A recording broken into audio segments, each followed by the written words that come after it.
እኔ እስካሁኗ ደቂቃ ድረስ ፕሬዝዳንት አድርጎ የሾመኝ የለም አሉ ሌተናንት ጀነራል ታደሰ ወረደ። በአሁኑ ባለው የትግራይ ቀውስ አሸናፊም ሆነ ተሸናፊ የለም አሉ ሌተናንት ጀነራል ታደሰ ወረደ። ሰላም ጤና ይስጥልኝ የዴይሊ ኒውስ ተከታታዮች፣ የዕለቱን ዜና ከላይ ባነበብኩት አርዕስተ ዜናዎች ጀምር ያለው ዜናዎቻችን እንድትከታተሉ ቻናላችንን ላይክ፣ ሼር፣ ሰብስክራይብ እንድታደርጉ በአክብሮት እየጋበዝኩ ወደ ዝርዝር ጉዳዮቹ አቀናው። አብራችሁን ቆዩ።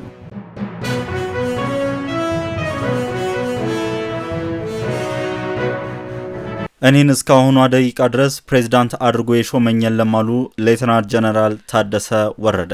እስካሁኗ ሰዓት ድረስ የትግራይ ክልል ጊዜያዊ አስተዳደር ፕሬዝዳንት አቶ ጌታቸው ረዳ ናቸው ያሉ ሲሆን የሚጠበቅ ማስተካከያ ቢኖርም እኔ እስካሁኗ ደቂቃ ድረስ ፕሬዝዳንት አድርጎ የሾመኝ የለም ብለዋል።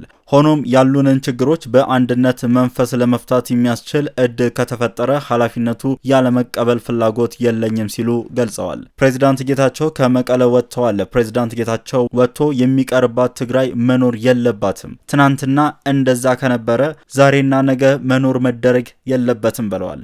የትግራይ ጊዜያዊ አስተዳደር ምክትል ፕሬዝዳንት ሌተናንት ጀነራል ታደሰ ወረደ በረሃው ሾው ለተባለ የዩቲዩብ ሚዲያ በሰጡት ቃለ መጠይቅ ለውጥ መቀበል የግድ ነው፣ ተወደደም ተጠላም በቆየው የፖለቲካ አካሄድ መሄድ አይቻልም። ታሪክ ዳቦ አይሆንም። ስለሆነ በትናንት አንኑር፣ ወደ ነገ እንመልከት። ትግራይ ሳትድን የሚድን አካባቢ የለም ብለዋል።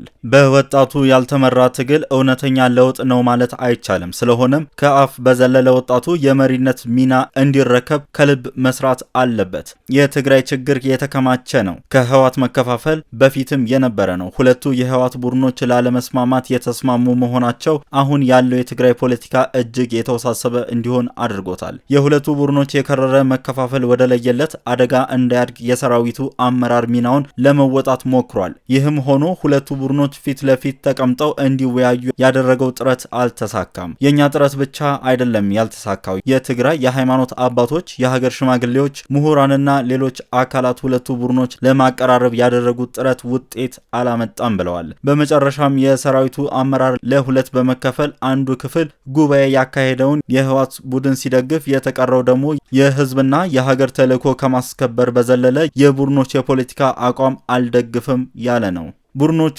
በአካባቢው ከመቀሌ ጀምሮ እስከ ዞን የየራሳቸው አስተዳዳሪ መሾም ሲጀምሩ የሰራዊት አመራሮች ድርጊቱ ልክ እንዳልሆነ ለማሳመን ሞክረዋል። ሆኖም አድማጭ አልተገኘም። በፊት በትግራይ የተለመደ የሹመት ስነ ስርዓት አለ። ፖለቲካ ነው ከመቀሌ እስከ ዞን አስተዳዳሪ የሚሾመው። አሁን ግን ፓርቲው ይመድባል፣ ጊዜያዊ አስተዳደሩ ደግሞ ይሾማል። ይህ አካሄድ የመንግስት የስራ ኃላፊነት ከአንድ ማዕከል የሚቀዳበት አሰራር እየጠፋ ሄደ። ስለሆነም ካሁን በፊት ያልተመደበ ምደባው ህዝብ መንግስታዊ አገልግሎት ከመስጠት በዘለለ የጸጥታ ችግር እስከ መሆን ደርሷል። የጸጥታ ኃይሉ በዚህ መካከል በሁለት ገመድ እየተጎተተ ስራውን ለመስራት ተቸግሯል። የአሁኑ መከፋፈል ከ93ቱ መከፋፈል የከፋ ነው። 1993 ያጋጠመው መከፋፈል የመንግስት ስልጣን የተቆጣጠረው ቡድን ነው ያሸነፈው። ከመንግስት መዋቅር ውጪ ያለውም ደግሞ ተሸናፊ ሆነ። የአሁኑ ግን እንደዛ አይደለም። ምክንያቱም ሁለቱ ልዩነት የፈጠሩ ቡድኖች በመንግስት የስራ ኃላፊነት የነበሩ ስለሆኑ።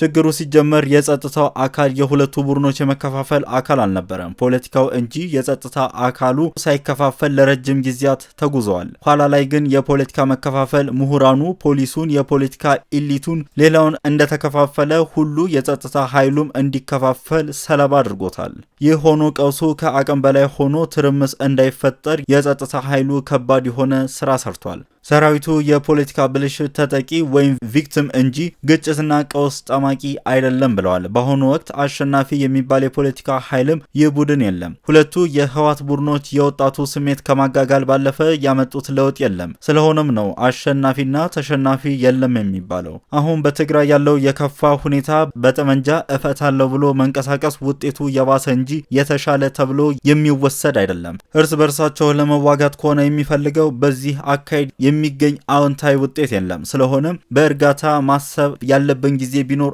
አሁን ነው ብለዋል። የውስጣችን ችግር በሰላማዊ መንገድ ይፈታል የሚል እምነት አለኝ። በኢትዮጵያና በኤርትራ መካከል የሚታየው መሳሳብ ወደ ጦርነት እንዳያመራ እንደ ትግራይ የበኩላቸውን ጥረት ማድረግ ይጠበቅብናል። የፕሪቶሪያ የሰላም ስምምነት በተሟላ መልኩ እንዲተገበር በተዋዋዮች መካከል ቅንነት አንድነትና ትብብር መኖር አለበት። እስካሁኗ ሰዓት ድረስ የትግራይ ጊዜ አስተዳደር ፕሬዝዳንት ጌታቸው ረዳ ናቸው። የሚጠበቅ ማስተካከያ ቢኖርም እኔ እስካሁኗ ደቂቃ ድረስ ፕሬዝዳንት አድርጎ የሾመኝ የለም። ሆኖም ያሉብንን ችግሮች በአንድነት መንፈስ ለመፍታት የሚያስችል እድል ከተፈጠረ ኃላፊነቱ ያለመቀበል ፍላጎት የለኝም ብለዋል።